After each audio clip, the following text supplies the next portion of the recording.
Alhamdulillah nahmaduhu wa nasta'inuhu wa natubu ilaihi wa nastaghfiruh. Na'udzu billahi min syururi anfusina min sayyiati a'malina. May yahdihillahu fala mudilla lahu wa may yudlil fala hadiya lahu.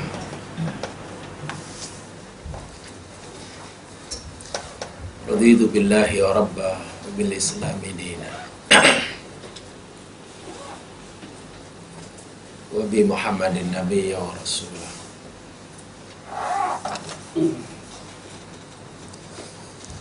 Kita akan teruskan siri pengajian kita Talbisul Iblis, dan kita masih pelajari bab yang kelima daripada kitab ini,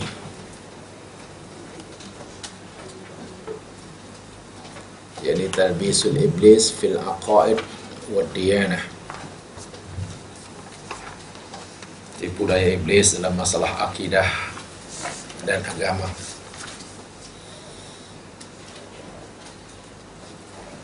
Bagian yang pertama, fasal yang pertama telah kita bincangkan panjang lebar, yakni tipu daya iblis terhadap kalangan Sufism. Talbisul Iblis ala Sufistoiyah. Sekarang fasa yang kedua, bagian yang kedua dari bab yang kelima ini, Talbisul Iblis ala Dahriyah, atau masih bagian ini jadi berkaitan dengan falasifah, tipu daya syaitan terhadap aliran filsafat.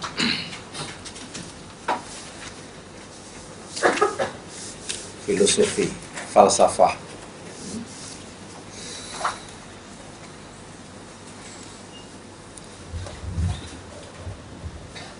Di dalam buku ini hanya dijelaskan secara ringkas, dan mungkin bila jamaah membacanya pun mungkin kurang faham. Apa tidaknya mungkin baru baca pun mungkin sudah bingung. Anu Bakti mengemukakan sekte, apa sekte pula? Tentu mengatakan bahwa substansi suatu tidak mempunyai satu esensi. Nah, jadi bingung lagi. Esensi sesuatu menurut mereka bergantung pada keyakinan subjek yang mengindranya. Lagi tidak. Ya, namanya bahasa langit, kita makhluk bumi. Walau bagaimanapun, saya ingin menyampaikan dengan cara yang sangat sederhana mungkin, supaya mudah difahami sejauh mana talbis iblis terhadap aliran filsafat. Bahwa tidak dinafikan bahwa istilah filsafat itu sendiri, atau dalam bahasa Arab ini falsafah, biasanya bukanlah merupakan bahasa Arab yang asli. Bukan bahasa Arab yang asli, falsafah. Walaupun dalam bahasa Arab ada falsafatun, orang yang panggil falasifah. Dipercayai ia terambil daripada dua patah kata, yakni Philien atau Philo dan Sophos ataupun Sophia. Philo dan Sophia, atau Philien dan Sophos. Philien atau Philo yang bermakna cinta, suka, sementara Sophos atau Sophia yang bermaksud hikmah, kebijaksanaan, wisdom. Sehingga filsafat diartikan sebagai pecinta kebijaksanaan. pecinta kebijaksanaan. Setengah orang mentakrifkan filsafat sebagai upaya atau usaha pencarian tabiat ataupun karakter segala sesuatu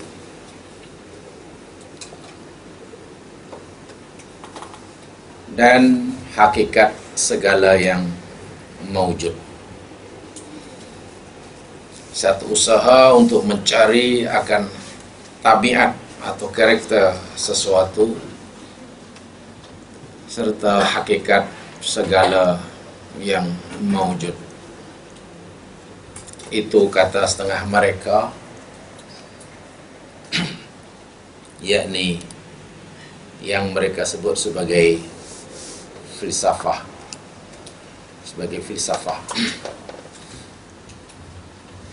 Dan seperti mana saya katakan tadi, bahwa kalimat filsafah itu sendiri bukan berasal daripada agama Islam, tapi jauh datang sebelum Islam, yang dipercaya daripada Yunani kuno. Pada Yunani kuno yang telah begitu lama sekali. Malangnya setelah Islam lahir, Rasulullah SAW wafat, diganti oleh generasi sahabat, generasi yang baik wafat, diganti generasi yang baik sudah tiada. Dan perbincangan dalam ilmu akidah, ilmu syariah, ilmu akhlak sudah mulai berkembang. Maka sedikit sebanyak pemikiran-pemikiran yang datang daripada luar Islam, khasnya filsafah Yunani kuno, memberikan pengaruh yang tidak kecil terhadap cara berfikir sesetengah pemikir Islam. Khasnya mereka yang terlibat dalam perdebatan panjang dalam ilmu kalam, ilmu akidah. Walaupun Nabi hanya mengajar kita, yakni hanya tauhid, itu jelas nama dia. Sehingga di dalam perjalanan sejarah, ilmu yang satu ini mempunyai pelbagai nama. Ada ilmu akidah, ada ilmu usuluddin, ada ilmu aqaid, ada ilmu kalam. Sehingga ada istilah ilmu kalam. Karena yang mereka bincangkan masa itu yang ditertumpu kepada apakah sama ada kalam Allah Subhanahu wa taala ini baru ataupun qadim. Akhirnya timbullah teori pemikiran, kalau baru bagaimana, kalau qadim bagaimana. Dan ini segi banyak cara berfikir ini sangat dipengaruhi oleh filsafat yang datang daripada Yunani kuno. Walaupun pada mulanya Imam Al-Ghazali sendiri sedikit sebanyak terpengaruh dengan ilmu ini, tampaknya beliau menyadari betapa bahayanya cara berfikir orang-orang bangsa penyembah dewa-dewa ini merusak kemurnian akidah tauhid. Sehingga Imam Ghazali yang menyadari akan bahaya ilmu ini mengarang sebuah buku yang sangat hebat sekali yang diberi tajuk Tahafutul Falasifah. Tahafutul Falasifah itu maksudnya tergelincirnya filosof. Maknanya orang yang berkecimpung, orang yang menyebur diri, orang yang terlibat langsung dalam dunia pemikiran filsafah, khasnya filsafah Yunani. Banyak sekali kesilapan-kesilapan yang dilakukan dan sering sekali tergelincir sehingga keluar daripada manhaj Islam yang sebenar.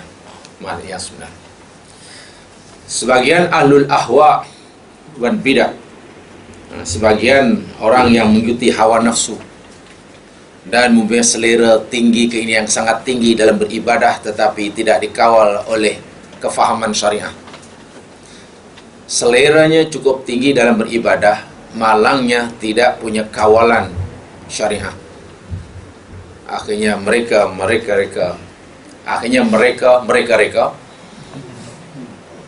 bid'ah. Satu di antara punca orang mereka bid'ah, yakni dikarenakan selera yang sangat tinggi dalam beribadah, malangnya, tidak dikawal oleh kefahamannya terhadap syariah. Selera tinggi dalam ibadah boleh, keinginan untuk meningkatkan kualiti ibadah silakan, bagus, tapi hendaklah ada dasar, ada yang boleh mengawalnya, dan yang boleh mampu mengawal itu ialah kefahamannya terhadap syariah. Orang-orang yang dikendalikan oleh hawa nafsu dan juga pelaku-pelaku bid'ah seringkali menyimpang daripada agama Islam. Malangnya mereka ini mendakwa, mengklaim bahawa ilmu-ilmu ilahi itu masih bersifat ghamidah. Ini yang malangnya.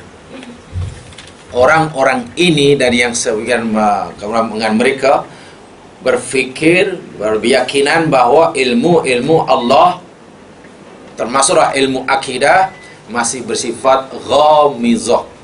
Ghamidah itu maknanya masih kabur. Ghamidah itu maknanya masih tak boleh dapat difahami dengan baik.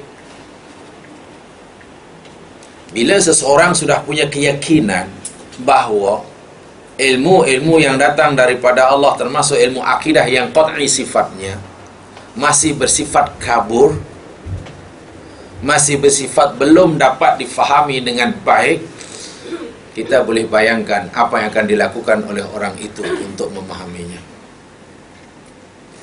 Sebetulnya mereka ini terperangkap jemaah sekalian dalam satu keadaan,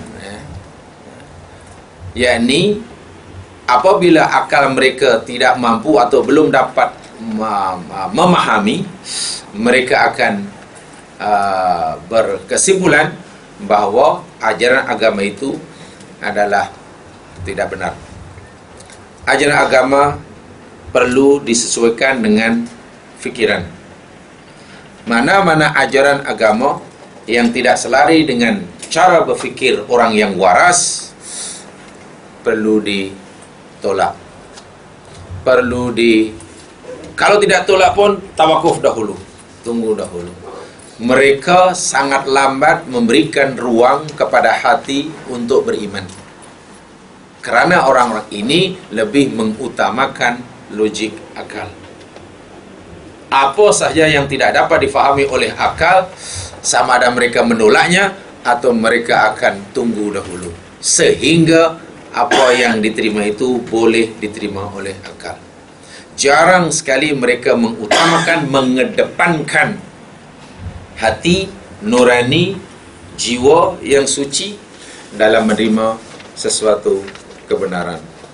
Sedangkan hakikatnya, tidak semua ajaran yang datang daripada Allah Subhanahu wa taala ini akal mampu memahaminya.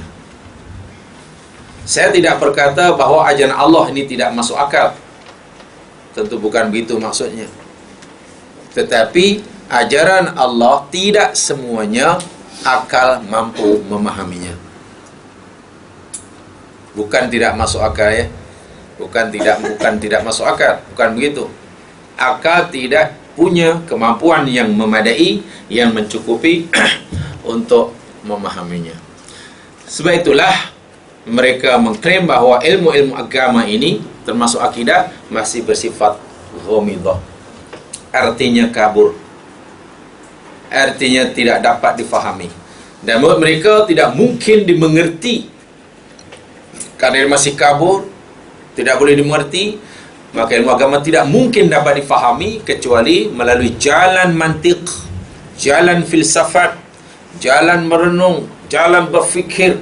Jadi memeras tenaga, akal fikiran bagi memahaminya. Tanpa orang mendaya gunakan akal fikirannya hingga kadar yang paling maksimum, tidak mungkin ajaran-ajaran agama dapat difahaminya dengan baik. Maka bertitik tolak dari sinilah kemudian mereka, seperti mana kaum Mu'tazilah dan yang sefaham dengan mereka hinggalah hari ini, yakni tidak segan-segan mereka mengambil begitu sahaja ilmu filsafat yang dijadikan oleh mereka sebagai satu alat yang dapat menyokong, mendukung mereka dalam mendalami akidah Islam. Al-Mu'tazilah umpamanya, orang yang sangat kuat mendewa-dewakan akal fikiran, sehingga ada yang memahami mereka ini golongan akliyun, golongan yang sangat mendewakan akal. Bukan menggunakan akal, Allah subhanahu wa ta'ala menyuruh kita menggunakan akal kita, tetapi mendewa-dewakan akal dalam beragama, itu yang salah. Tahu yang mendewakan? Sebab ini bahasa filsafat, jadi kena mendewakan. Artinya akal sudah dianggap sebagai dewanya. Akal sudah jadi rujukan terakhir. Rujukan terakhir. Dan ni sebagai contoh, maaf boleh baca. Alhamdulillah, mungkin di tempat ini sudah diajar akidah secara ilmiah, jadi bagaimana cara pemikiran Mu'tazilah banyak dalam masalah kepercayaan kepada Allah Subhanahu Wa Taala. Bagaimana kemudian Mu'tazilah tentang keadilan Allah Subhanahu Wa Taala. Kan mereka ini dipengaruhi oleh apa yang dipanggil filsafat. Contoh umpamanya, di akhirat bukan hanya ada surga, di akhirat bukan hanya ada neraka. Tapi di akhirat juga ada yang dipanggil al-manzil bainal manzilatain. Ya, ini tempat di antara dua tempat. Ada surga, ada neraka, tapi ada lagi satu tempat yang bukan surga dan juga bukan neraka. Alasannya, di dunia ini ada orang yang jahat, ada juga orang yang baik. Kalau orang yang baik dengan kebaikannya dimasukkan dalam surga, kalau orang yang jahat dengan kejahatannya dimasukkan dalam neraka, lalu nak diletak di mana orang ini? Baik, kebaikan belum ada dan kejahatan pun belum punya. Coba nak letak di mana? Kalau orang itu buat baik, kebaikannya banyak, ya akan dimasukkan surga. Tapi jika orang ini orang itu jahat dengan kejahatannya yang tidak sedikit, dia akan dicampak dalam neraka. Masalahnya, di dunia ini bukan hanya ada dua jenis manusia ini. Ada jenis manusia yang ketiga. Sehingga matinya, orang ini kebaikan tak ada, kejahatan pun tak ada. Contohnya siapa? Dah yang mati sebelum balik lagi. Orang yang Down syndrome, mereka kecil, meninggal 45 tahun. Orang yang jailer, semenjak lahir aja dah gila umpamanya. Hingga umur 51 tahun meninggal. Macam mana ni orang ni? Kalau rupanya nak dimasukkan surga, apa pahala yang dia bawa? Dia tak ada pahala. Dan bila nak dimasukkan dalam neraka, tentu dia protes. Apa kesalahanku? Kalau dimasukkan dalam neraka, lalu Allah kata, ya kamu masuk neraka sebab kamu tidak ada pahala. Orang itu akan protes. Apa dosaku? Dosa kamu karena kamu tidak ada pahala. Katakanlah, aku masukkan kamu dalam neraka sebab kamu tidak ada pahala. Ya, apa dosanya? Dosa kamu karena kamu tidak ada pahala. Tapi bukankah kau ya Allah tidak bagi peluang pada aku untuk mencari pahala dan mengelak daripada dosa? Cuma Allah punya jawaban. Wah, bingung juga ya tu nak menjawab. Sehingga orang yang seperti ini, kata kumpulan Mu'tazilah, dia surga pun tidak, neraka pun tidak. Sebab fahaman itu lebih logik. Tapi kalau fahaman ahli sunnah wal jamaah kan tidak. Dengan rahmat Allah Subhanahu wa taala, orang tu masuk surga. Orang tu masuk surga. Mereka ni menggunakan ini semua jemaah sekalian. Sebagai contoh umpamanya, ketika orang kafir, saya tidak coba membingungkan jemaah ya, jangan salah faham. Jangan pula pula membingungkan saya. Lebih baik aku tak dengar tadi, tak bingung. Niat saya bukan membingungkan, saya nak bagi contoh bagaimana orang yang menggunakan akal berakidah dengan filsafat ini menjadi kacau. Sebab bagi mereka apa yang tidak logik, yang boleh tidak difahami dengan akal, ya kena tolak lah. Ajaran agama masih bersifat ghamidah, kabur, tidak dapat difahami. Mesti difahami, mesti akal sampai boleh menerimanya. Sebagai contoh, bila seseorang lahir, Allah tahu ke tak tahu ya masa depan setiap hambanya? Tahu ya? Allah tahu ya masa depan kita setiap lahir, tahu. Hari ini lahir, orang akan begini, akan begini, akan begini. Allah Maha tahu masa depan dia, sama ada di dunia atau di akhirat. Allah dah tahu dah. Lahirnya di mana, membesar di mana, sekolah di mana, belajar di mana, jumpa jodoh di mana, beranak pinak di mana, meninggal di mana, sebelum meninggal berapa lama sakit, Masya Allah sudah direkodkan. Dan nanti meninggalnya itu husnul khotimah atau sul khotimah, diterima oleh Allah, masuk surga, masuk neraka, tahu semuanya. Termasuk kita. Dan katakanlah nanti ada orang kafir, di akhirat masuk neraka.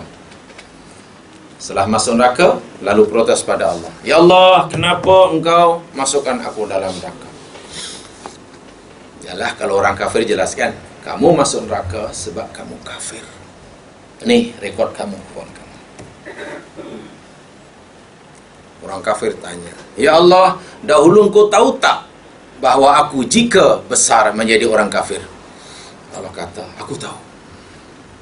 Kalau engkau tahu yang bila aku membesar aku jadi kafir, kenapa engkau tidak matikan ketika aku kecil? Cuma nak jawabannya. Jelas. Kenapa kamu beritahu kata begitu? Ya, sebab kalau engkau matikan sebelum aku sempat dewasa, aku tidak masuk neraka. Sebab aku tidak punya dosa. Bukankah engkau juga pernah matikan ada hambamu yang engkau ketahui bila besar akan kafir, lalu engkau matikan masa kecil? Dalam surah Kahfi ada kan? Betul? Itu yang anak orang soleh yang Allah hantar Khidir untuk dibunuh dia. Dibunuh dia. Dan Allah bagi tahu kenapa Allah hantar Khidir untuk membunuhnya. Dijelaskan dengan sangat indah dalam surah Al-Kahfi, boleh dibaca sendiri. Anakmu itu begini. Oh, karena dunia jadi nak melindungi bapaknya. Coba kalau dari orang kafir yang masuk, yang orang kafir yang sempat dewasa, beranak pinak, matinya mati kafir, campak dalam neraka, lalu protes dan dengan alasan ini, macam mana nak jawab? Iyalah. Bagi mereka, ajaran-ajaran seperti Quran, maklumat Quran seperti ini masih membingungkan. Bagi mereka membingungkan sebab sangat tidak logik kan. Kenapa engkau biarkan aku hidup hingga dewasa sedangkan engkau tahu yang aku akan mati sebagai orang kafir? Katanya engkau Maha Pengasih, Maha Penyayang. Kenapa engkau tidak matikan semasa aku belum balik supaya aku boleh masuk surga? Bukankah engkau telah tunjukkan kepada orang lain? Bagi mereka, maklumat melalui Al-Quran seperti ini tak boleh diterima. Sebab dia melihatnya hanya dengan, dia tidak melihat, coba kita lihat, tengok, perhatikan di dalam surah Kahfi tadi. Adakah semata-mata Allah mematikan kanak-kanak tadi semasa kecil semata-mata karena manfaat kepentingan si anak? Sama sekali tidak. Allah sebutkan tu, yakni abawahu mu'minain, pasal kedua ibu bapanya orang yang beriman. Subhanallah, orang yang beriman ni jemaah sekalian di dalam Al-Quran dinyatakan sebagai waliullah. Baru lepas penjelasannya tentang waliullah. Tapi hari Khamis bawalah ini jamaah dipanggil Ashabus Sabti. Gelarannya Ashabus Sabti. Wah, Ashabus Sabti itu kalau dalam Al-Quran itu gelaran yang tak elok. Merujuk kepada Bani Israel yang duduk di tepian pantai melanggar larangan Allah, cari ikan, degil. Akhirnya Allah ubah dia, hukum dia jadi Orang-orang itu dipanggil Ashabus Sabti. Itu dulu, yang ini baik. Orang beriman ini adalah kekasih Allah. Kekasih Allah. Wala. Karena mereka istiqamah. Alladzina qalu rabbuna Allah. Orang-orang yang mereka kata Tuhan kami adalah Allah, sumastaqamu. Kemudian mereka istiqamah. Karena istiqamahnya Allah bagi dia karomah. Karomah itu maknanya kemuliaan. Karomah tidak perlu dicari. Karena kalau karomah Allah sendiri akan memberi kepada siapa daripada hambanya yang layak. Dan untuk melayakkan dirinya mendapat karomah, mesti istiqamah sebagai orang yang beriman dan bertakwa.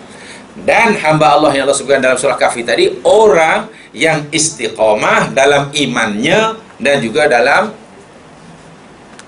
takwanya, maka Allah beri karomah. Satu di antara karomahnya, perkara-perkara yang akan berlaku yang tak baik di kemudian hari oleh Allah sudah. Ini karomah nih, tanpa diminta. Jadi Allah bagi bukan percuma. Mereka sendiri telah memohon pada Allah walaupun tidak dengan ucapan, tapi dengan perbuatan. Ini doa seperti ini lebih makbul. Dipanggil lisanul hal. Doa dengan lisanul hal, bukan doa dengan lisanul maqal. Doa dengan lisanul hal, yakni doa melalui perbuatan yang nyata. Sementara doa dengan lisanul maqal, doa dengan cakap. Allahumma, wa Allahumma. Mana yang lebih cepat dikabulkan? Doa dengan lisanul hal, dengan perbuatan. Ada orang berdoa, waqina adzabannar, waqina adzabannar, waqina adzabannar. Ya Allah, lindungi kami dari api neraka. Lindungi kami ya Allah. Ya Allah, jangan campakkan kami dalam neraka. Itu namanya maqal. Tetapi jika perangai orang itu, perbuatan orang itu sehari-hari, perbuatan yang boleh menyebabkan ia tercampak dalam neraka, doa waqina adzabannar tadi tidak diterima. Ucapannya takut neraka, tapi perbuatannya macam orang tak sabar-sabar masuk neraka. Yang dimakbulkan yang perbuatannya. Dia tidak tahu si hamba soleh tadi apa yang berlaku masa depan. Rupanya bencana yang dahsyat akan menimpanya. Bencana yang berkaitan dengan bencana akhirat, bencana agama. Tapi karena orang ini orang yang soleh, istiqamah, ya anggap sajalah bahasa mudah sebagai kekasih Allah, wali Allah, maka Allah bagi dia karomah. Jadi jika orang kafir menggunakan ini sebagai dalil, sebagai hujah, protes pada Allah, ya Allah, kenapa engkau tidak matikan aku masa kecil, sedangkan engkau tahu bila besar aku kafir. Ya, penggunaan dalil seperti ini, hujah seperti ini tertolak. Saya katakan tadi, orang-orang yang mendewakan akal, semua ajaran agama yang bagi yang banyak harta perkara-perkara yang seperti ini masih kabur, belum difahami, mesti difahami. Jadi tidak boleh diterima begitu sahaja. Imam Al-Ghazali saya kata tadi, hingga sempat menulis dalam buku yang sangat baik sekali, Tahafutul Falasifah, tergelincirnya ahli-ahli filsafat. Tergelincir, ya ibarat kereta api keluar daripada landasan dia, sesatlah maksud dia. Walaupun saya kata tadi, Imam Ghazali sendiri pernah ya terlibat dan juga mengkagumi ilmu yang satu ini, ilmu yang satu ini. Jadi saya ingin bacakan kesimpulan dia. Jadi filsafat ni jemaah sekalian, yakni tertumpu pada satu usaha untuk mengenali sesuatu dengan pengenalan yang lebih murni. Apapun objeknya, kata mereka, sama ada perkara itu sifat ilmiah, agama, atau berkaitan dengan apa sajalah, usaha untuk mencari itu tadi saya katakan, usaha untuk mencari tabiat segala sesuatu dan hakikat segala yang mawujud. Akan tetapi perkara yang terpenting yang tidak boleh dilupakan, bahawa tempat asal lahirnya kata dan ilmu ini saya tadi yakni di negeri Yunani. Saya gunakan nama yang lama ya supaya terkesan lamanya ilmu ini dulu. Kalau saya sebut nama yang baru di negeri Yunani, negeri Greece kan nampak modern sebab semua orang dah pergi. Kalau negeri Yunani mana ya?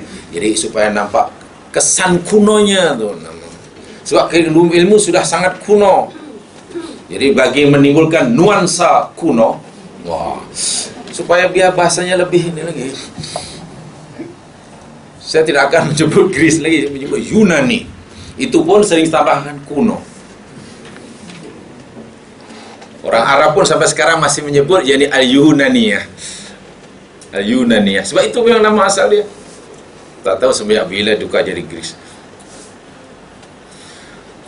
Baik, jadi kita berasal dari sana, dari keyakinan kufur generasi pertama ahli filsafat yang menjadi rujukan filsafat dunia hari ini.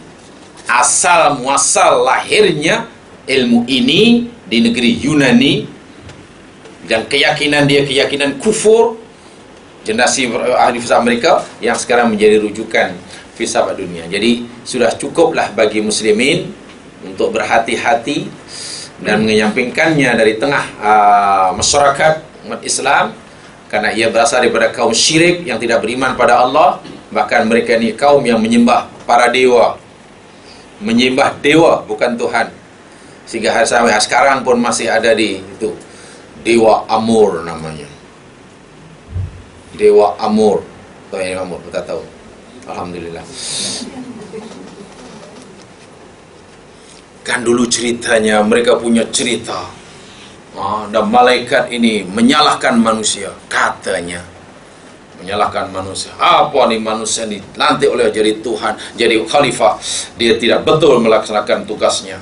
Jadi Allah pun jangan cakap besar malaikat. Jangan-jangan kalau aku utus kamu jadi khalifah pun tak pandai nak mengurus. Malaikat kata, tidak ya Allah, aku akan urus dia dengan baik. Tolong antar aku ke dunia. Tolong ke dunia. 2 orang malaikat. Sampai ke dunia pula, rupanya lagi tidak betul. Jadi malaikatnya akhirnya berebut makwa di dunia. Gaduh, kalah. Jadilah bintang kejora yang kemudian disebut sebagai dewa Amur. Amur itu maknanya cinta. Dewa Amur yang sekarang masih dipuja-puja seluruh dunia. Kan dewa Amur nih. Jadi itu kan cerita-cerita.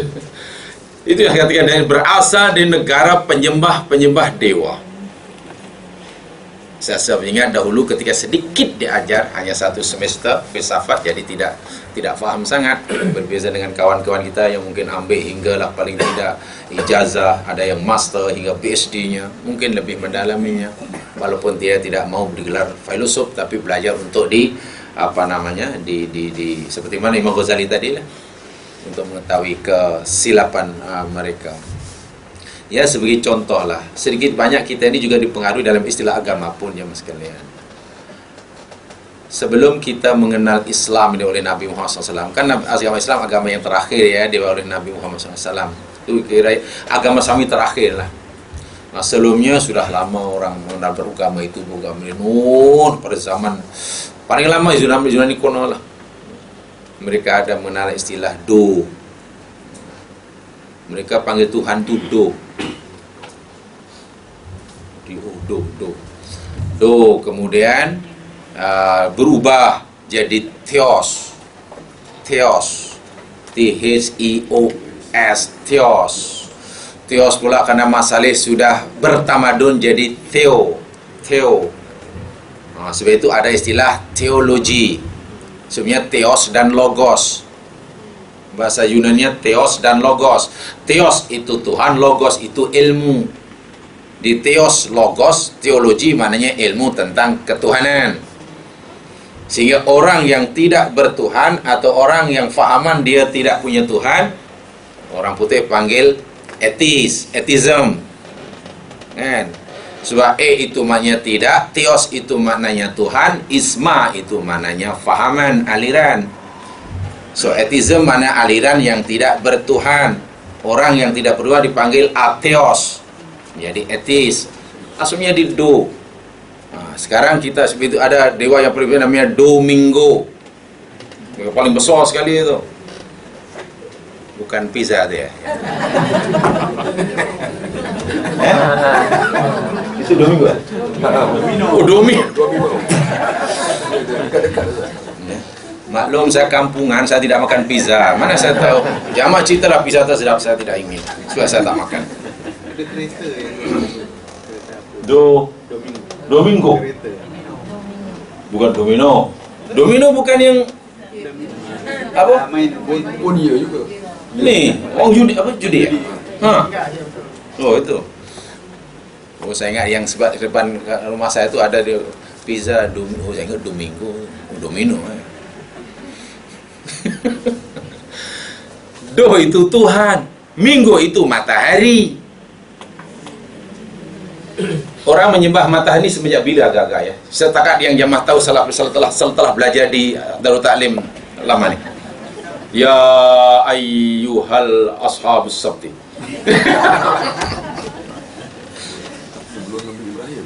Ya? Dalam Quran Al-Quran, orang menyembah yang Quran sebut. Kan sebab zaman Nabi Ibrahim lagi kan? Yang disebut tu menyembah matahari. Seorang menyembah matahari ni, agama yang dah paling lama lagi jemaah sekalian. Lama pada zaman Ibrahim, mungkin sebelumnya sudah ada. Sebab masa itu Tuhan yang dianggap paling besar sekali adalah matahari. Tanpa matahari habis, dia kata. Dunia ini akan hancur tanpa matahari sumber kehidupan. Sebab itu disembah. Dan mereka kata Domingo. Do itu Tuhan, Minggu itu matahari. Kita buang do, kita ambil minggunya jadi minggu. Betul. Belajar apa namanya perkembangan agama kan nanti begitu. Do kita buangnya. Tengok hari Minggu kan gitu. Dan kemudian Mak Saleh datang. Yang Mak Saleh yang sudah mulai bertamadun, tapi tidak reti buat apa-apa, agamanya kan hanya mengikut.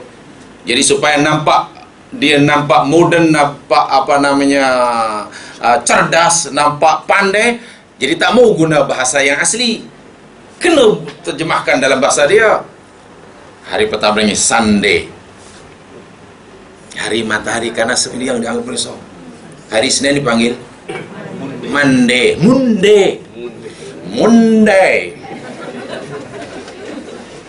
Hari Selasa, tahukah kita nama Sunday, Monday, Tuesday, Wednesday ini nama-nama planet, nama-nama yang ada di alam semesta. Coba kita buka ilmu apa namanya falak. Ilmu falak, tengok apa namanya ni, kan begitu nanti. Ya, astronomi. Ini hanya nama-nama planet, nama bintang ni. Dan memang itulah Tuhan yang disembah oleh orang dahulu. Kalau yang paling besar dan yang paling nampak, apalagi matahari lah. Sebab itu Domingo. Ini Sunday. Kita pun mana boleh. Penamaan hari pun asalnya berbau syirik. Berbau syirik pada asalnya penamaan hari. Dinamakan hari matahari. Hari bulan. Ini nama-nama syirik. Nama syirik. Islam datang, tak mau ni. Nama-nama ni tahu. Ini semua berbau syirik. Islam datang, nama hari, ya pakai angka je lah. Ahad. 1 kan? Isnin. 2, Selasa, 3, Arba'a, 4, Khamis, 5, Jum'ah. Karena masa itu hari pada itu daripada dahulu sebelum Islam datang, orang suka berkumpul. Hanya satu yang membuat sekarang pakar sejarah Islam, pengkaji Islam kebingungan ketika menyebut hari yang ke-7, yakni As-Sabtu. Sebab Sabtu itu orang putih bintang Saturnus. Kan saya tadi kan? Itu saya lah Saturnus. Jadi bulan Saturnus. Apa hari? Saturnus. Dewa lagi. Yahudi datang dipanggil Yaumus Sabat. Sabat maknanya rehat. Sebab kepercayaan Yahudi, Allah penat selepas cipta bumi langit selama 6 Start hari Ahad, hari Jumaat siap, hari Sabtu penat, rehat. Sebab itu hari dia sebut hari Sabat. Islam datang pula Sabtu. Dan subatun sin bata dalam Al-Quran punya rehat. Nah, di sini kemudian orang sebuah pemikir Islam saya berpikir, kenapa hari-hari yang lain ditukar? Dan penukaran itu dengan alasan penamaan itu berbau syirik. Si banyak yang ini datang pada jauh sebelum Islam datang, jadi pada zaman Yunani kuno. Tapi tiba hari Sabtu, kenapa Islam tidak mau menukar? Tetap dinamakan hari Sabtu. Yang sin bata dalam Al-Quran pun subatun itu maknanya rehat. Sabat itu pun rehat. Jamaah yang kerja, yang kemudian ambil cuti tahunan dipanggil cuti sabatikal. Bagaimana tuh? Oh, cuti sabatikal. Daripada cuti itulah. Ya, sebagai ashabus sabti. Dipanggil sabatikal kan? Sabatikal cuti apa? Cuti rehat lah. Sabat kan? Itu yang sampai sekarang masih pengkir-pengkir sarjana Islam masih bingung. Kenapa Islam dalam yang lain untuk hari yang lain begitu keras? Tak nak. Hari Minggu tak nak. Hari ini tak nak. Hari nama ini kena tukar 1, 2, 3, 4. Tapi Sabtu kenapa dikekalkan? Jadi saya katakan tadi, inilah dewa-dewa asal usul mausul ilmu filsafat ini datang daripada negara penyembah dewa ini. Tuhan-tuhannya yang ada di atas semuanya. Sebab bagi mereka, mana yang boleh dirasakan kesannya, itulah yang akan dianggap sebagai Tuhan yang paling besar. yakni matahari, Domingo. Saya kata ini kita buang kita masih panggil minggunya sampai sekarang. Satu minggu pertama, minggu kedua. Apa kita fikir minggu itu bahasa Melayu asalnya? Minggu itu bahasa Yunani kuno, paling kuno. Kita belum pun lahir masa itu. Yang mana asalnya matahari. Matahari. Minggu, 1 minggu, 2 minggu, 3 minggu.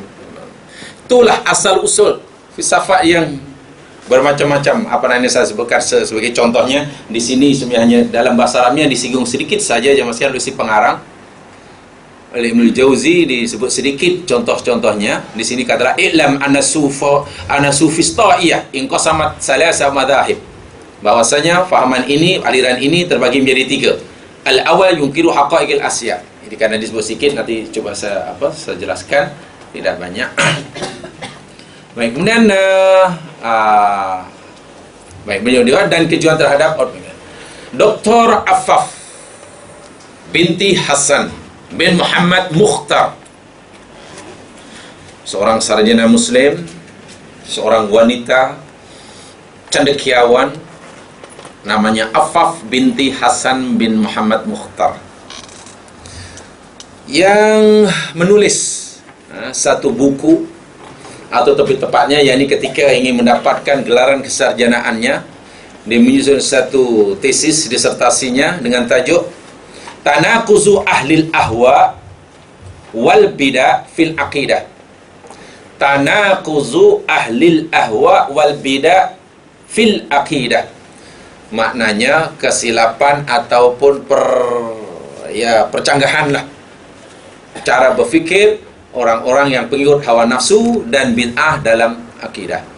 Beliau menyatakan dari sini jelas bahawa filsafat merupakan pemikiran asing yang bersumber daripada luar Islam dan kaum muslimin, sebab ia bersumber daripada Yunani,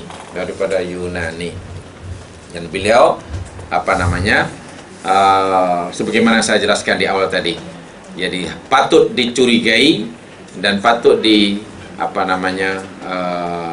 ditolak. Al-Hafiz Ibnu Hajar Al-Asqalani, seorang ulama ahli sunnah wal jamaah, dalam buku itu dia sebutkan, jadi saya sebutkan sebab dalam buku ini sangat pendek penjelasannya jamaah sekalian, tapi itulah mungkin baru baca satu perenggan jamaah sudah tidak faham. Itulah ya seperti yang saya katakan tadi lah, macam mana nak faham mungkin kan, mengatakan bahawa substansi suatu tidak mempunyai satu esensi. Esensi suatu menurut mereka tergantung pada keyakinan subjek yang mengindranya. Sebagai contoh, madu bagi penderita radang empedu terasa pahit. Namun bagi orang yang normal, yang sehat, rasanya manis. Kemana? Ya memang. Sebab itulah di dalam, kalau dalam bahasa Arabnya, jadi mereka ini begini, awa yungkiru haqa'iqil asya' wa yasumu annaha auham. Bahwasanya fahaman falsafah ini golongan pertama mengingkari hakikat sesuatu. Contoh, mana tiada sesuatu yang ada di dunia ini yang hakiki, tidak ada. Yang bersifat esensial tidak ada. Yang benar-benar merupakan sesuatu yang substansial tidak ada. Semuanya hanya bergantung kepada subjek orang yang melihatnya. Kita yang, kalau kita tengok warna, karena kita bukan orang yang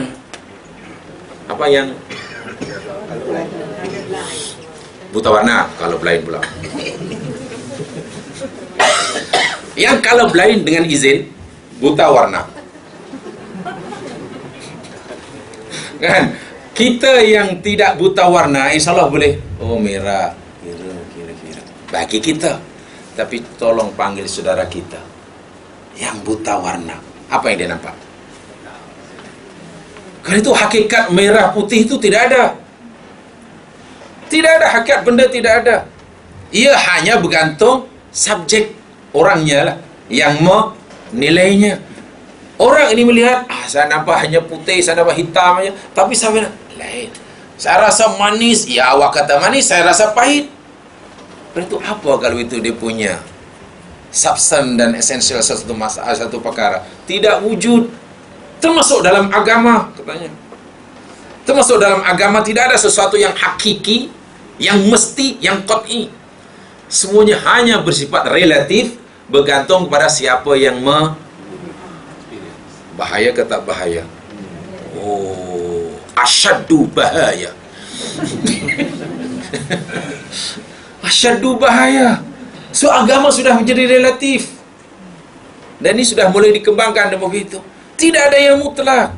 Kamu tahu tak haramnya babi itu memang orang haram, tapi dia tidak mutlak. Dia relatif, bergantung pada siapa yang melihatnya dan menilainya. Bahkan bergantung pada tempat di mana dan bila ia syariatkan. Jadi jangan katanya, jangan heran kata mereka, jika Quran sebagiannya mungkin hanya sesuai pada zaman turunnya dan tidak sesuai pada zaman seperti mana tadi lah. Anda yang normal melihat yang kurang, yang ini Anda yang lidahnya ya namanya orang yang dah biasa misalnya duduk di kutub, agak-agak sama tak rasa cuaca kutub dengan kita yang penghuni negara-negara tropis ini. Kita penghuni negara yang di tepian atau di atas garis khatulistiwa, equator, garis lini khatulistiwa, yang biasalah panas, tak baju pun biasa selambut. Tiba-tiba teruslah duduk di kutub dengan orang yang dah dah lama di kutub, rasa sejuknya agaknya sama tak? Yang dirasakan oleh tak sama kan? Kalau itu sejuk itu relatif, mana ada yang mutlak? Bergantung siapa orangnya. Orang yang dah biasa di situ, biasalah. Makanan demikian juga. Mana ada makanan yang lezat? Lezat itu adalah subjektif, relatif. Tidak ada yang bersifat objektif, tidak ada. Bergantung pada siapa orangnya. Hatta masalah akidah, masalah agama semua begitu. Itu asas yang golongan yang pertama membaginya begitu. Itu yang dinyatakan dalam ayat yang golongan yang pertama. Dan itu fahaman setengah filsafat. Jadi sangat bahaya. Memang logik. Memang logik. Kalau dahulu katakanlah, ini cara pemikiran yang kalau kita ikut golongan pertama ni ya, alladhi yungkil haqa'iqul asya', yakni menafikan kemutlakan ada sesuatu yang sifat mutlak khasnya daripada Allah Subhanahu wa taala. Contoh dalam akidah sifatnya qat'i. Hukum syariat yang nasnya jelas di sifat qat'i, tidak boleh ada perubahan dan mereka tidak boleh terima. Ya contoh banyak. Kamu tahu tak kenapa wanita dalam Islam, kau anak perempuan bila ditinggal mati oleh kedua ibu bapanya, anak perempuan dapat pusaka separuh daripada lelaki. Lelaki dapat 2, perempuan dapat 1. Lelaki 2, perempuan. Memang betul. Tapi ingat, itu pada zaman turunnya Al-Quran. Kamu tahu tak bahwa masyarakat Arab ketika ayat itu turun, benar mereka itu masyarakat perniagaan. Dan 100% yang terlibat dalam dunia perniagaan kaum lelaki, yang mencari kekayaan untuk menyara kehidupan rumah tangga, semuanya lelaki. Perempuan hanya di rumah. Tengok hadis-hadis dia, perempuan di rumah ni, dadakan di rumah ni. Bahkan ada seorang suami yang sebelum keluar rumah pesan pada istrinya, jangan kamu keluar rumah sebelum aku balik. Tiba-tiba adalah orang beritahu, ayah engkau puan sakit. Perempuan pun nak tengok bapaknya, tak berani. Tanya Rasulullah, boleh tak pergi tengok ayah yang sakit? Suaminya dah pesan jangan keluar rumah. Rasul kata, jangan, suami kamu tak benar, duduk rumah. Kemudian beritahu ayahnya meninggal. Perempuan tadi makin risau, kan? Boleh tak tengok? Tak boleh. Sampai ayah dah ditanam, boleh tak tengok? Tak boleh. Lalu suaminya balik. Setelah balik, katanya Nabi bagi tahu bahwasanya ayahnya telah diampunkan dosanya oleh sebab kepatuhan si istri pada, walaupun sebenarnya hadis itu sangat dhaif zaman sekarang, tapi sudah terlanjur tersebar, dia susah nak tarik balik. Susah nak tarik balik bila sudah terlanjur diberikan. Jamaah kata dah bagi sedekah, boleh ke tarik balik? Susah. Nak tarik balik susah. Usaha untuk menariknya payah, sikit-sikit, itulah. Artinya tak bolehlah dijadikan asas hukum sehingga hatta jika wanita seorang perempuan langsung tak dibolehkan keluar rumah, walaupun orang tua yang melahirkan besarkannya meninggal dan rumah orang tu di sebelah dia. Sebab dia duduk kondominium. Dinding dia kongsi, lantai dia kongsi, lantai orang tua dia, bumbung rumah dia. Coba kan itu kan, lantai orang atas, bumbung orang bawah kan. Bawah itu ruang makan, atas itu uang buang makanan. Alasan apa? Karena suaminya tidak benarkan keluar selagi sebelah. Pertama, hadis itu dhaif. Jadi tengok, patutlah perempuan pada masa itu habuan dia separuh, 1 dan laki 2. Memang pada zaman itu memang patut dan itu adil. Tapi tahukah sekarang, pergi JPJ, pergi immigration, pergi JPN, pergi J, KR, pergi J, semua J lah. Betul? Semua yang kerja. Pergi Universiti Melaya, Universiti Kebangsaan, Universiti 60% pelajar wanita. Pergi Pasar Khadijah di Kelantan. Semuanya. Pergi pasar tani, pasar mana. Bahkan tengok Gubernur Bank Negara perempuan, Menteri Perdagangan dahulu perempuan.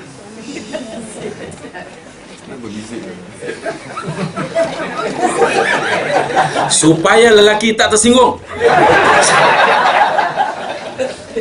Takut si lelaki ni kecil hati. So kena ada ambil. Jadi katanya sekarang dah terbalik. Bahkan ramai wanita yang lebih berjaya dalam karier dia, lebih cemerlang dalam karir dia, lebih beruntung dalam apa dia, dan bahkan boleh mungkinlah memenuhi 70 keperluan rumah tangganya di tangan istrinya. Perempuan, anak-anak perempuan pun lebih berjaya daripada anak laki dia.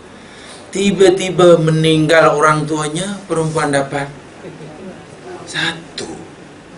laki dapat 2. Walhal semasa si orang tua ni meninggal, yang jaga 24 jam sehari semalam anak perempuan dia.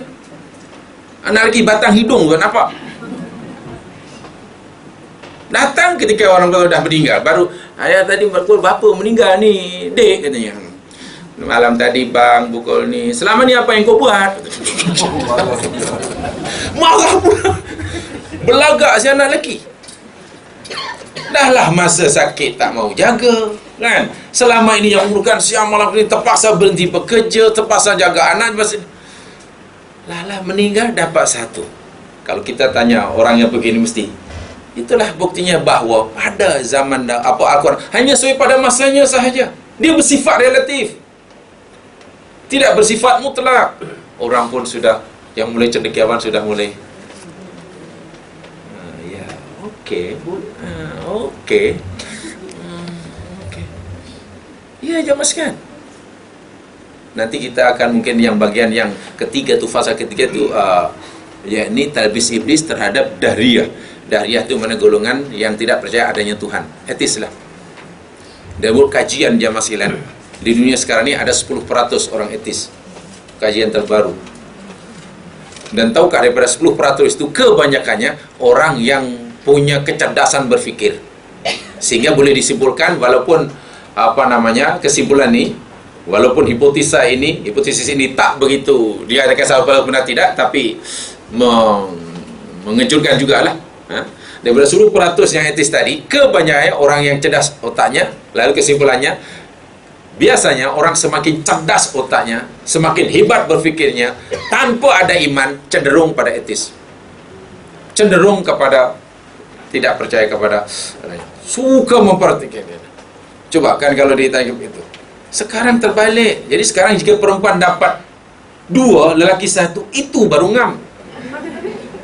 Kenapa mesti dikekalkan undang-undang yang seperti ini? Lagi pula di dunia mana ada yang mutlak? Dia hanya relatif. Kan begitu tadi kan asal pemikiran filsafat tadi. Yakni yungkiru haqaqil asya dalam bahasa Arabnya. Atau kalau dalam bahasa di sini itu tadilah, mengatakan sesuatu tidak menjadi satu esensi. Esensi sesuatu menurut mereka bergantung pada keyakinan subjek yang mengindranya. Jadi sudah, wah, bahaya sungguh ya. Sehinggalah mereba-reba jadi fahaman liberalisme, kan?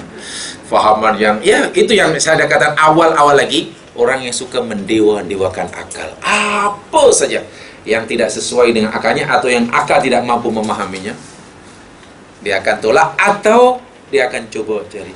Semua yang datang termasuk ajaran agama tadi mereka katakan masih ghamidah, samar, kabur, yang perlu dijelaskan, apa sahaja. Ini karena tidak ada keyakinan.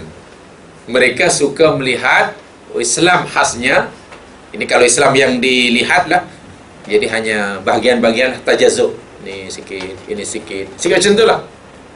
Dia tidak melihat konteks yang menyeluruh. Walau kalau kita melihat yang lebih, ini subhanallah, dibagi perempuan 1 dan dibagi laki 2, itulah keadilan Allah. Ambil contoh jamaah, katalah kita punya anak laki dan perempuan, kita meninggal, anak perempuan dapat 1, lelaki dapat 2. Mana anak perempuan dapat 10.000, lelaki dapat 20.000. Begitulah mudahnya. 2 tahun 3 tahun setelah itu, anak perempuan kita dikawini orang, anak laki kita mengawini orang. Anak perempuan dan anak laki mau. Ketika anak perempuan dia menerima mas kawin, jumlahnya Rp10.000. Anak laki kita bayar mas kawin. Mas kawinnya Rp10.000. Baru kawin saja, harta anak perempuan kita sudah lebih banyak daripada harta. Masa itu harta anak perempuan sudah menjadi Rp20.000. Sementara harta anak laki kita dengan kurang. Ketika anak laki kurang harta dia, dari segitu dia wajib menyara kehidupan istrinya. Sementara anak perempuan kita yang waktu sudah bergelar istri bagi orang lain, hartanya meningkat, pada masa yang sama tidak wajib beri nafkah pada sesiapa. Di mana letak ketidakadilan Allah ketika memberi. Jadi bila Allah bagi lebih, karena tanggung jawabnya lebih. Kalau dibagi kurang, mana tanggung jawabnya kurang. Sekarang mau perempuan dibagi 3, lelaki 1, tapi semuanya perempuan yang tanggung. Lelaki dia pijit nasi. Saya nak kereta, besok tolong cari. Nah, perempuan dapat 2, lelaki 1. Ya, kena inilah. Tidak mungkin Allah bagi habuan lebih, hak lebih tanpa ada tanggung jawab yang lebih. Tidak mungkin Allah bagi kurang, melainkan tuannya pun kurang. Dari itu pun kita dah, oh iya ya, bayangkan kalau dahulu anak perempuan aku dapat 2, lelaki 1. Anak perempuan aku kahwin dapat 20.000, akhirnya dapat jadi 30.000. Anakku kahwin dapat 10.000. Papa kedana dapat. Papa kedana. Masa itu akhirnya semua lelaki. Betul-betul nasib malam jadi lelaki. Kalaulah ditakdirkan hidup semula, nampaknya ingin jadi perempuan. Mungkin.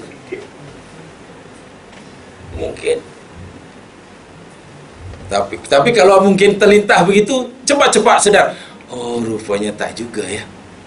Sesuap nasi, seteguk air, secebis buah yang aku suapkan kepada mulut ahli keluargaku, sedekah.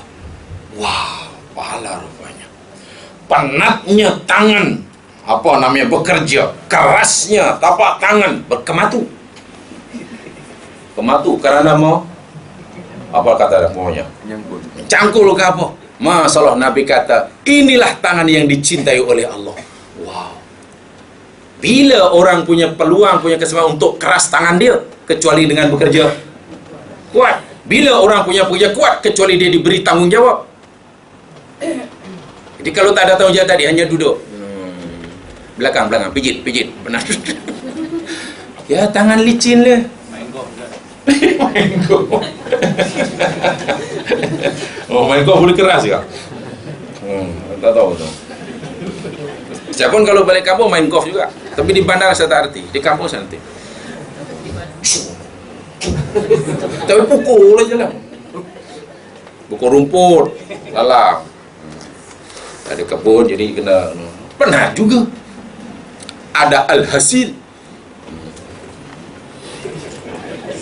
Tak ada itu membership tak ada. Penat, ada makanan, kita bawa nasi lemak free. Baik, jadi inilah ya, faham apa. Jadi semuanya tidak sederhana ya, cara berfikir mereka ini, walaupun pada mulanya nampak sederhana, tapi kesannya khasnya dalam akidah Islam, pemikiran sangat bahaya bila sudah dipengaruhi. Dan dahulu sebab itu fahaman Mu'tazilah, fahaman yang sangat bahaya jemaah sekalian, golongan akliyun, fahaman Qadariyah kan sangat bahaya. Kan itu hasil kesan daripada pengaruh filsafat yang mendewa-dewakan akal. Baik, saya ingin bacakan apa yang ditulis oleh Ibnu Hajar Al-Asqalani jemaah sekalian dalam kitab Fathul Bari. Ini ulama Syafi'iyah. Wa thabata an Malik, sampaikan, annahu lam yakun fi ahdi Nabi sallallahu alaihi wasallam wa Abi Bakr wa Umar syai'un min al-ahwa, yani bid'il khawarij wa rawafid wa qadariyah, wa qad tawassa'a man ta'akhkhara an al-qurun al-thalatha al-fadilah fi ghalib al-umur alladhi ankaraha a'immatut tabi'in wa atba'uhum wa lam yaqtani'u bidzalika hatta mazahu masail ad-diyanah bi kalam Yunan. Bi kalam Yunan tu saya tadi, bahasa Arab pun masih gunakan Yunan. Yunan tu Yunani lah. Dia tak kata bi kalamil Grizi, tak payah. Bikalamil Yunani uj'alu kalam al-falasifa aslan yarduna ilaihi ma khalafahu min al-athar bit-ta'wil walau kana mustaqarrah thumma lam yaktafu bidzalik hatta za'amu anna alladhi rattabuhu wa ashraful ulum wa aulaha. Terjemahan bebas begini lebih kurang, orang-orang yang muncul, orang-orang yang generasi yang muncul setelah 3 generasi utama, kan Nabi pernah bersabda ya, khairul qurun qarni tsumma alladziina yalunahum tsumma alladziina yalunahum. Sebaik generasi adalah generasiku, kemudian generasi selepas aku, kemudian generasi selepasnya 1, 2, 3. Ini dipanggil Al-Qurun Al-Fadilah, ya.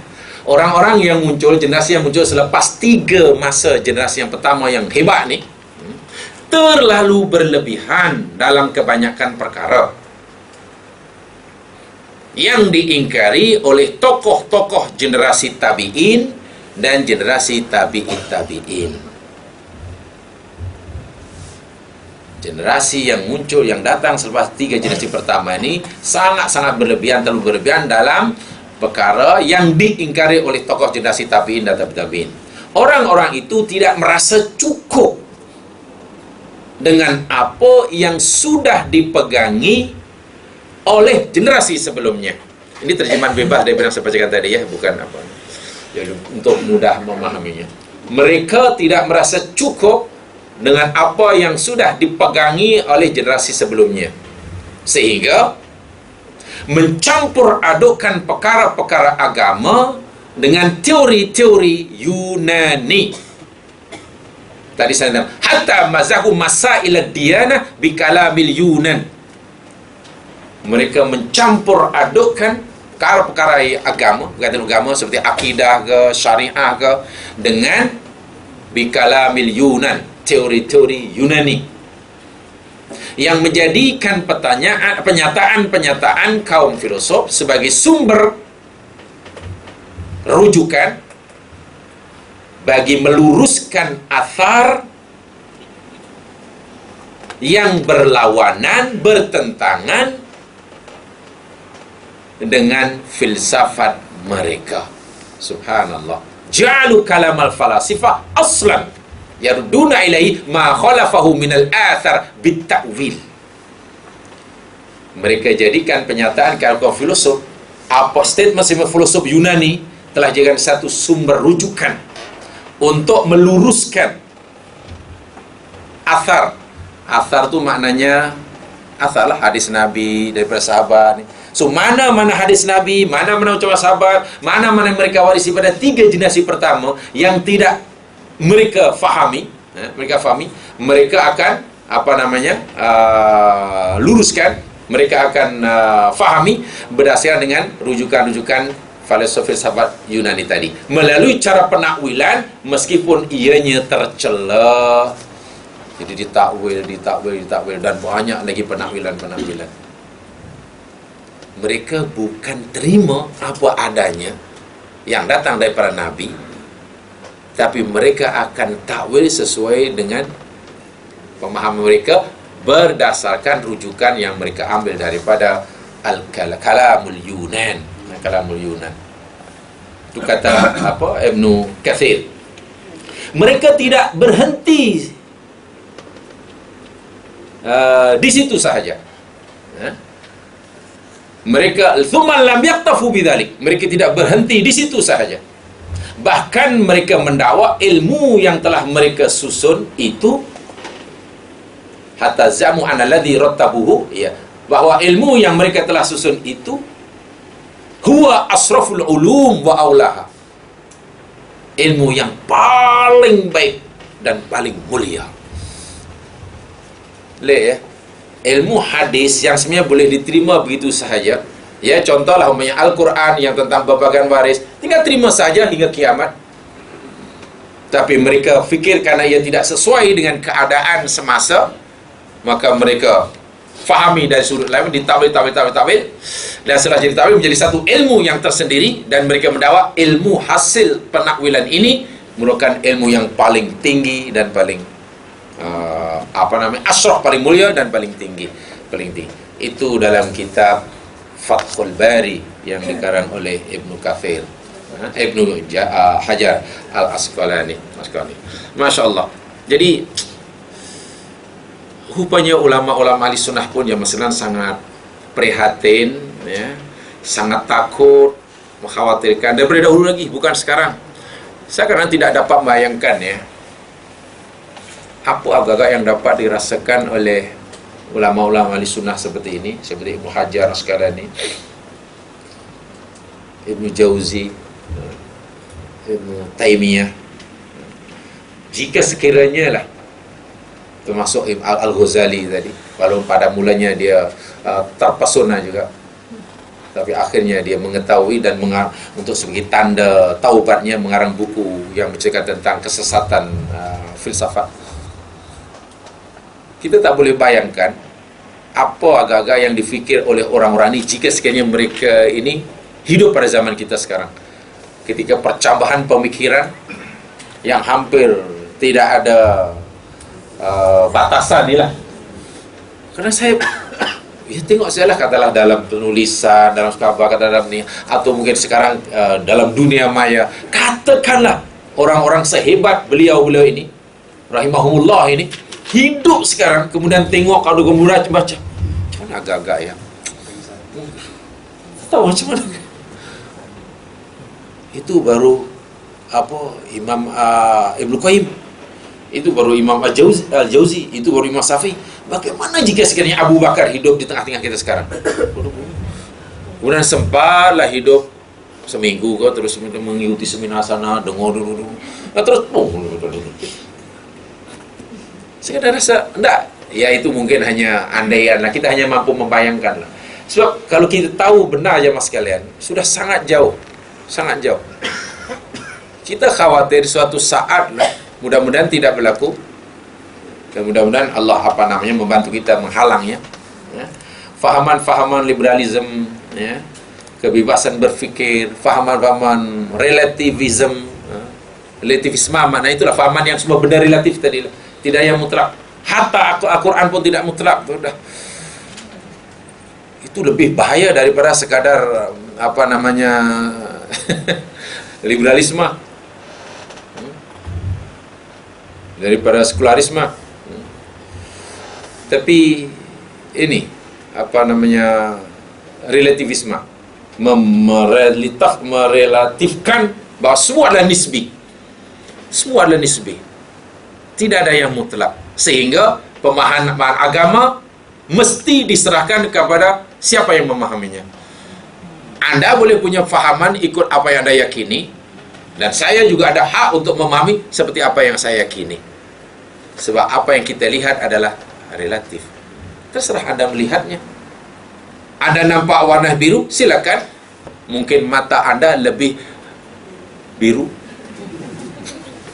Tapi saya nampak dia hitam, ya mungkin saya lebih hitam. Silakan.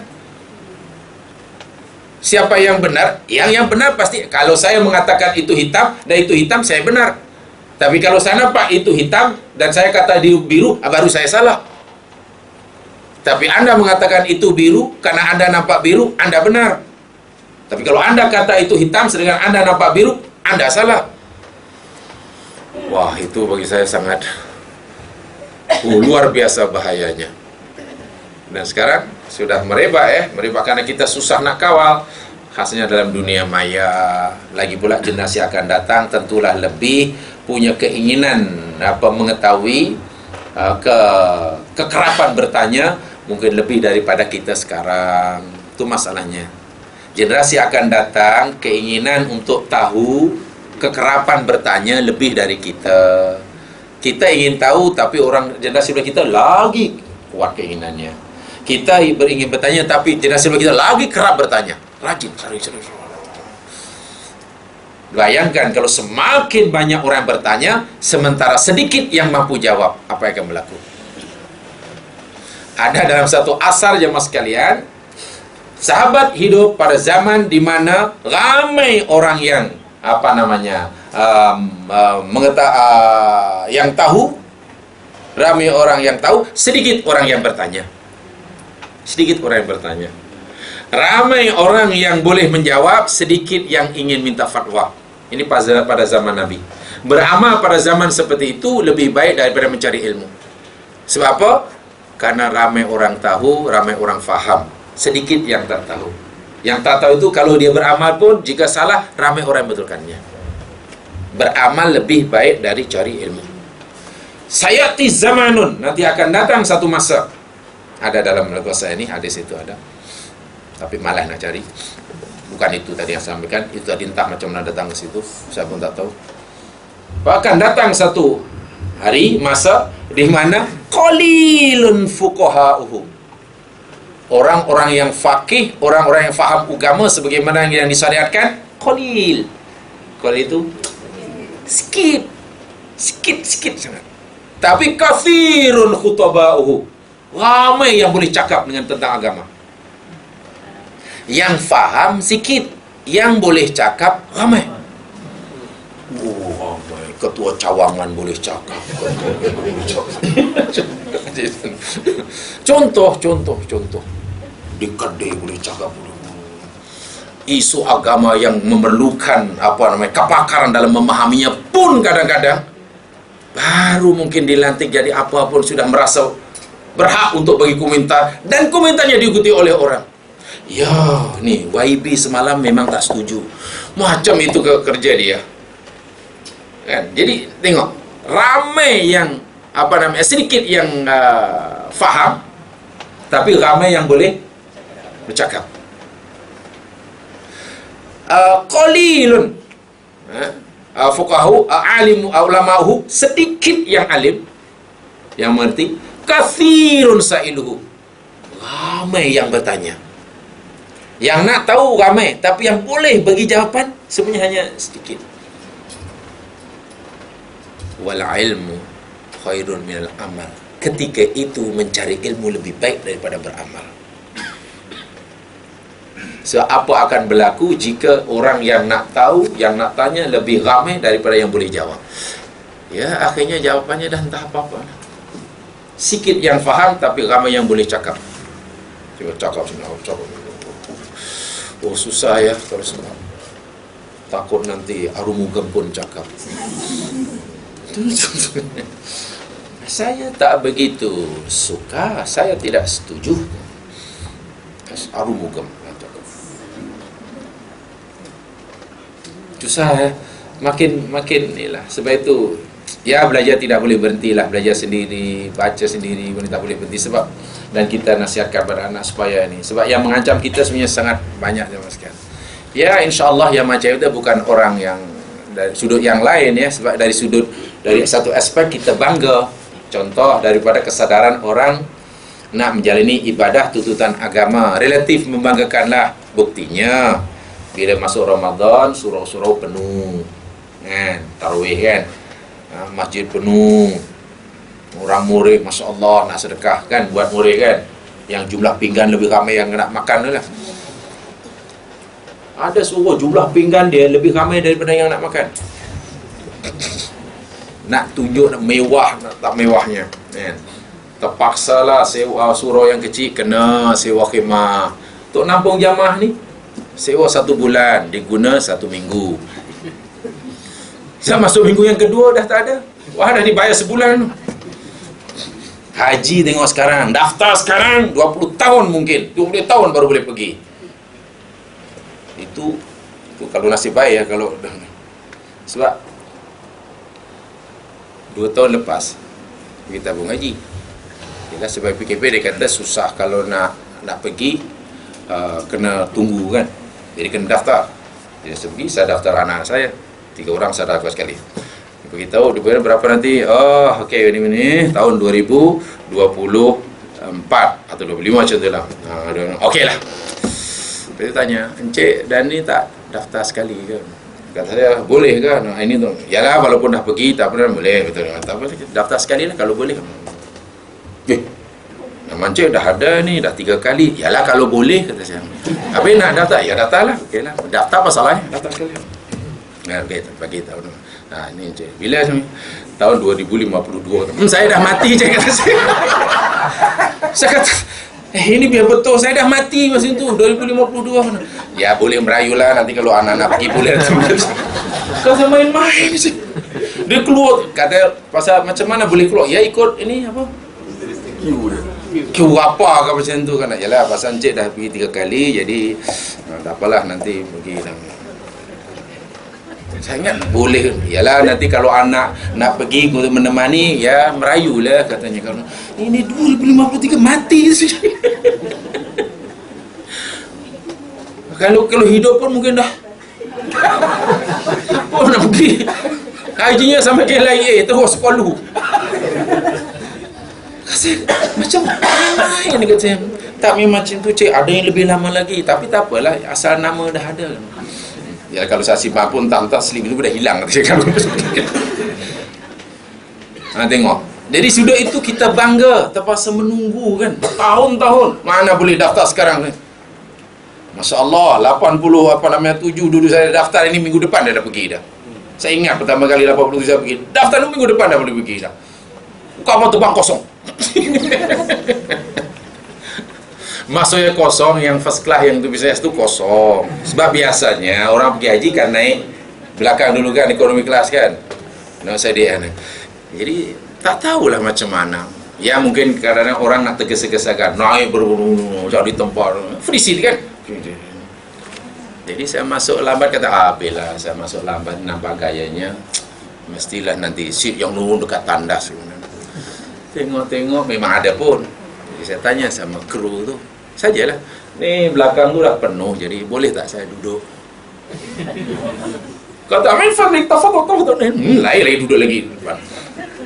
Salah dia kenapa dia nak tergesa-gesa, elok lambat-lambat nanti letak.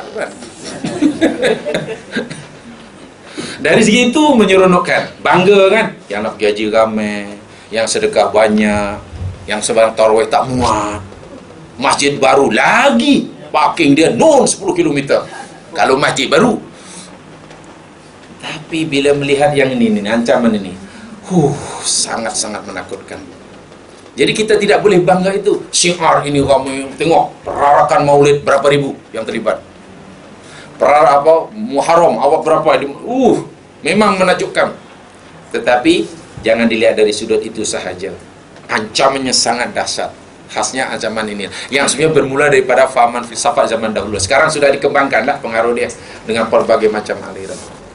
Ini kesalahan, ini talbis iblis yang paling, ya itu boleh ada santapan iblis yang paling lezat baginya lah.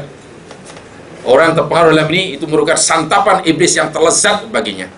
Bagi iblis sangat mudah iblis mempengaruhinya. Satu je yang tidak boleh diingat, jadi mesti ada iman. Kita boleh menggunakan akal, tapi sebenarnya iman mesti dikedepankan. Bila itu Allah yang berfirman, Allah nyatakan, bila Allah dan Rasulullah putuskan, kita tidak ada pilihan. Itu wajib, bukan malah di kejap-kejap ini nampaknya tak begitu sesuai di era. Wah, bahasanya pun bahasa yang menarik. Menarik. Itu bahaya. Khasnya itulah anak kita kena jaga yang sudah berfikir, yang dihantar ke luar negeri, dalam negeri, pergaulan. Bila tidak, susah kita. Dan saya mengatakan kita bertanggung jawab lah. Begitu maksudnya. Kalau anak terpengaruhi, ya kita bertanggung jawab. Sebab Nabi beritahu awal-awal, anak suci. Yahudi ke Nasrani ke Hindu ke Buddha, mak bapak dia. Sebenarnya kita bertanggung jawab lah. Tidak boleh salahkan sekolah sahaja. Cuma tak ada yang boleh. Itu belum krisis moral. Krisis moral yang paling dasar ni krisis akidah, pemahaman, pemikiran. Jadi percambahan, pemikiran yang hampir tidak dapat dikawal. Tidak dikawal.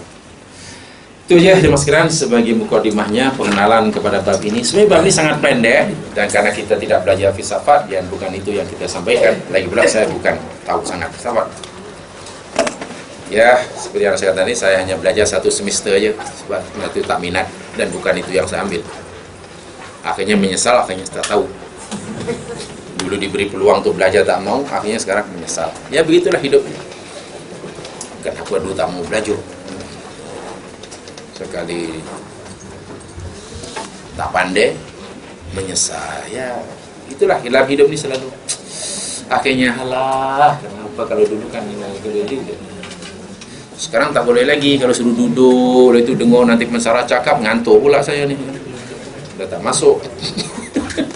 Jadi tak kemana lah, wah bagus sekali itu. So kita tahu kan, oh ini sepadannya. Oh ibarat banjir itu kan, banjir kemudian halangai mengalir itu tahu. Mari dengan sana, kalau ada di sana, mana saya kenal di sini. Macam itulah. Atau macam mana cara nak kita di tembok sini supaya ibarat macam itulah. Supaya ini sangat deras ni. Fahaman ini sangat deras, ibarat macam banjir. Jadi payah nak mengelakkan. Tahu-tahu kita sudah air sampai dan kita terkira-kira nak menyelamatkannya. Memang sangat bagus, sangat bagus. Apalagi sekarang makin kompleks kan cerita dia.